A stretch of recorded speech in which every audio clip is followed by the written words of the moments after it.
Arestado naman po ang dalawang empleyado ng isang parlor dahil sa pagnanakaw sa kanilang amo at mga customer. Nahulikam naman ang pananalisi sa wallet ng isang lalaking patawid sa kalsada. Balitang hatid ni Cesar Apolinario.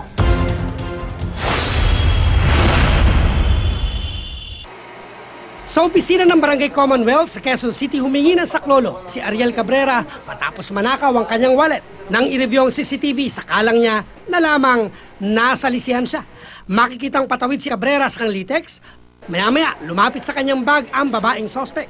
Makikitang habang kinakalikot ng babae ang kanyang bag. Ang lalaking kasabot nito na may props pang payong, tinatakpan ang pananalisi ng babae.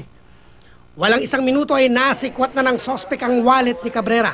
Ayon sa mga tanod, dayo sa lugar ang mga sospek pero namataan daw sa katabing barangay. Bali wala po sa akin yung kasi 1,900 lang naman eh.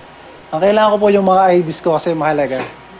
Habang tinutugis ang nagnakaw ng wallet ni Cabrera, dalawang parlorista naman ang inaresto. Nabisto kasi ng kanilang amo na nasimot ang mga gamit sa kanyang parlor, kabilang ang mga gunting, pangkulot at pang-manicure at pedicure. Bukod sa mahigit 10,000 pisong halaga ng gamit sa parlor, na-recover din sa dalawang sospek ang mga ATM at ID ng iba't ibang mga tao.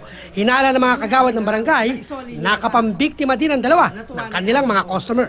Namamasukan, kinukuha dun sa mga customer siguro pag nalinggat ka.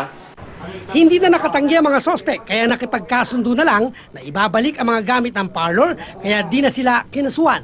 Pinalaya ng isang sospek, pero ang isa nanatili sa kulungan matapos magpositibo sa drug test. Biktima lang po, sir. Ng Drugs. isa sa ilalim ang sospek sa drug rehabilitation. Cesar Apolinario, GMA News.